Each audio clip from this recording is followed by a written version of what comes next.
Library in Georgetown, Kentucky. As always, I am Miss Kelly, and today I will be showing you some tips and tricks on how to make sock monsters.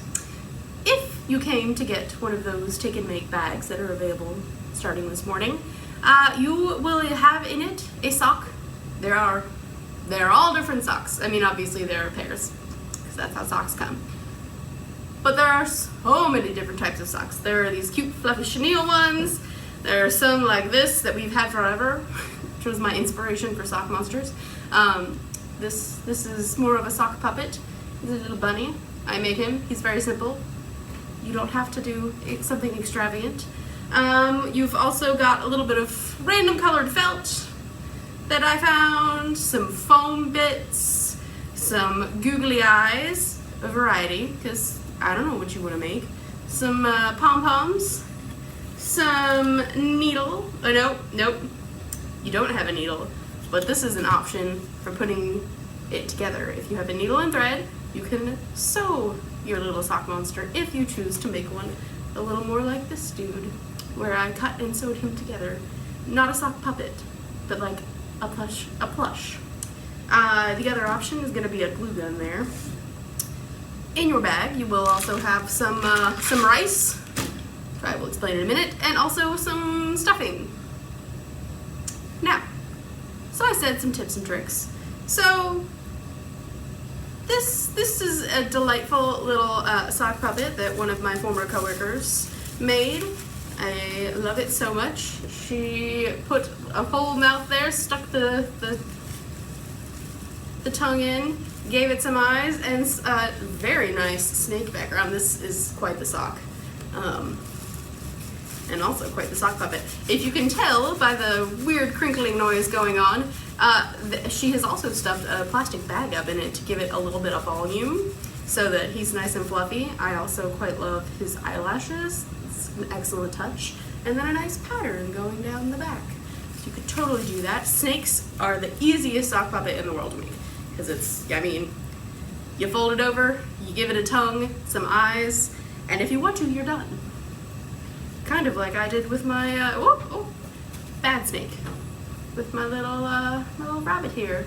I found some funky, it's sort of sparkly felt, and I gave him some googly eyes, and you stick your thumb sort of like this up in there, and then he's got a little sock puppet with googly eyes that shake and cute little ears that fluff up. I didn't give him any designs because I decided he didn't need them. And now, let's get those little darlings out of the way and move on to this dude. So I just finished making him. I'm very pleased with him. He looks so weird and I love it. So, what I've done here, and to explain the rice, is I took my sock. Obviously this is a much smaller sock. The one I had was much taller, more like a knee-length height. This is just your typical kind of slightly above the ankle sock. But what I did is you take your sock, they're folded like this typically once you get them out of a package, and then I popped it open this way, like it would be on a foot. And I said, oh, that's a funny little thing. I want him to sit down, but I also want him to have legs. So I took my scissors and I cut from the toe right up to a little bit underneath the heel bit. And in doing so, I gave the little dude a nice bottom upon which to sit. And then, once I sewed those bits up, and you can totally see my stitching, but I decided I liked it that way, so I just left it. I could have gone back in and done another row of stitching and made it tighter so that you couldn't see it, but I like it. And once I stuffed his legs with stuffing, I then used stuffing and rice to kind of weight him down so that when he sits perfectly, he doesn't fall over. His bottom is nice and weighted with some rice. And then I kept going. I should have said, I turned my sock inside out and then did this bit. So then I cut it, and then I sewed it on the inside, and then I turned him right side out. and stuffed him and used rice. And then I looked at him and I said, you need ears.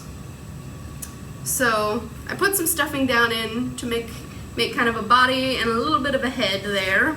At the time, I didn't really know where it was going, but that's okay. I decided I was just gonna keep going anyway. So I stuffed him, and then I folded my edge flat, and I just cut an outline as I wanted. I decided he needed 2 ears. He's not quite a bunny, but it's a similar idea. You could do just like a nice round edge and he's just a rounded top, or you could do multiple things, whatever you want to do. This is your sock monster. I want to see your creativity. Yeah, and then I decided, since I could sort of see the sewing on the bottom, I was just gonna sew on the outside this time to finish it up. So I started, obviously I did not cut this edge here, but I did cut that edge.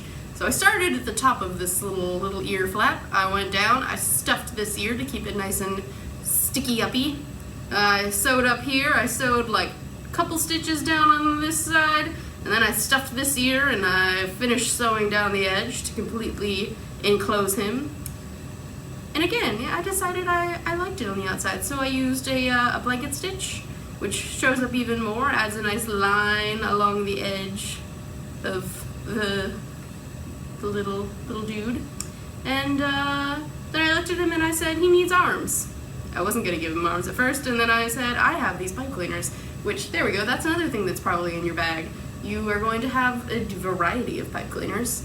Maybe you just want to make them antenna. Maybe, like I did, you make arms out of them. I took 2 full pipe cleaners, I wrapped one around and kind of twisted it such that it stuck out, and then I added another one, did the same thing. So his arms can move. He could carry things if he wanted. I don't know why I've decided it's a male, but I have. And then I gave him googly eyes. All of which, the googly eyes, I hot glued because there was no other real good way to get those on there. And yeah, so those are my main tips and tricks. This, again, is not really an instructional video because there's no one way to make a sock monster. Not at all. I want you to use your imaginations, your creativity. I know you've got it. And so these are just some ideas. You could also, I meant to get, Miss Yolanda made the cutest little sock bunnies. Oh my goodness, you guys. They are precious. So if you're in, you'll have to ask Miss Yolanda if you can see her sock bunnies, because they're adorable. She used little pom-poms to make the little fluffy bunny bits and some oh my goodness, they're adorable. Mine is a little more on the weird side, but you know, that fits. I've always been a fan of the Ugly Doll brand. If you remember that movie a couple years ago. They're also dolls and I think they're hysterical. So yeah, use what you've got. If you have things at home you can use, add those on. The sky is the limit. Make a monster, make a puppet, make a stuffed animal. Maybe like my little dude's just kind of to hang out, but maybe you make like a legit stuffed animal.